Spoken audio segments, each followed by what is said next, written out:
अस्सलाम वालेकुम जी। You are watching my YouTube channel doctor online. कैसे आप सब? होप्स हो कि सब ठीक होंगे, खैरियत से होंगे, हंसते मुस्कुराते होंगे, जहाँ होंगे खुशियाँ बिखेर रहे होंगे। आज का जो हमारा टॉपिक है वो है हमें थायराइड में क्या खाना चाहिए और क्या नहीं खाना चाहिए। इससे पहले वीडियोज़ में हमने जाना था कि अगर हमें थायराइड हो तो हमें क्या करना चाहिए, थायराइड क्या है, इसकी किस्में कितनी है, हाइपोथायराइडिज्म क्या है और हाइपरथायराइडिज्म क्या है। थायराइड के ऊपर मैं आपको बता दूं कि थायराइड बेसिकली एक ग्लैंड है जो कि हमारे गले के नीचे वाले हिस्से में पाया जाता है, बटरफ्लाई शेप में, विंड पाइप के नीचे वाले हिस्से में, ट्रैकिया सांस की नाली के नीचे वाले हिस्से में। आप मेरी पहले वाली वीडियोस में डिटेल देख सकते हैं। जो आज का टॉपिक है उसकी तरफ आते हैं। आज का हमारा टॉपिक है कि हमें क्या चीज़ें खानी चाहिए और क्या चीज़ें जो है वो नहीं खानी चाहिए। इतनी जो नहीं खानी चाहिए वो मखसूस चीज़ें हैं, वो मैं आपको बताऊँगा। सबसे पहले तो अगर आप मेरे चैनल पर नए हैं तो चैनल को सब्सक्राइब करें, बेल के बटन को दबाएं ताकि आपको मेरी आने वाली हर नई वीडियो आराम से मिल सके। सबसे पहले तो बात करते हैं कि हमें क्या चीज़ें नहीं खानी चाहिए। तो उस पर नंबर 1 पे आता है सोयाबीन। सोयाबीन आपको बिल्कुल अवॉइड करना चाहिए अगर आप थायराइड के पेशेंट हैं, या फिर आपको सोया प्रोडक्ट्स जो हैं, सोया का मिल्क है, सोया मिल्क है, वो आपको नहीं लेना चाहिए। नंबर 2 पे आपको जो कार्बोनेटेड ड्रिंक्स हैं वो नहीं लेनी चाहिए। जितने भी कोल्ड ड्रिंक्स हैं वो आपको उनसे अवॉइड करना चाहिए। नंबर 3, जिन चीज़ों में कैफ़ीन है वो आपको नहीं लेनी चाहिए, जैसे कॉफ़ी है और चाय है। ग्रीन टी आप ले सकते हैं।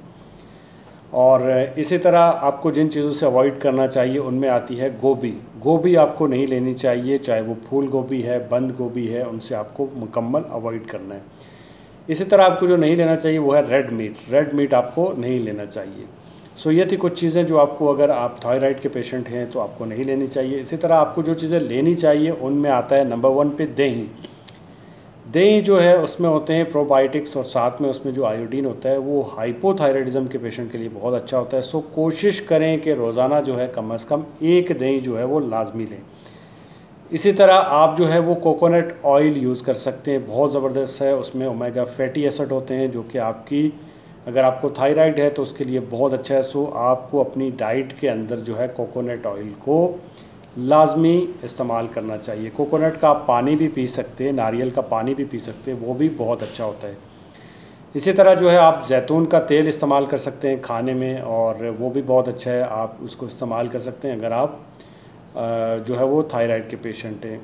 इसी तरह आपको फ़िश इस्तेमाल करनी चाहिए। यकीन जाने फ़िश में ओमेगा फैटी एसिड होते हैं, और फ़िश एक ऐसी चीज़ है जो कि थायराइड के पेशेंट के लिए दवा से भी ज़बरदस्त चीज़ है। अगर आपको हफ्ते में कम से कम एक बार जो है वो फ़िश का इस्तेमाल लाजमी करना चाहिए। इसी तरह आपको खाना चाहिए झींगा। अगर आप खा सकते हैं तो बहुत ज़बरदस्त है, वो भी आपकी, अगर आप थायराइड के पेशेंट हैं तो आपको लेना चाहिए, क्योंकि ये लड़कियों में बहुत ज़्यादा पाया जाता है, उनमें उनको ज़्यादा प्रॉब्लम रहती है थायराइड की। आप ये जो चीज़ें मैं बता रहा हूँ ये आप इस्तेमाल कर सकती हैं। इसके अलावा आप सब्ज़ियों में जो है वो पालक ले सकती हैं, और उसके अलावा जो है वो गाजरें ले सकती हैं, मूली इस्तेमाल कर सकती हैं, टमाटर इस्तेमाल कर सकती हैं। गोभी के अलावा जो है वो आप सारी चीज़ें इस्तेमाल कर सकती हैं।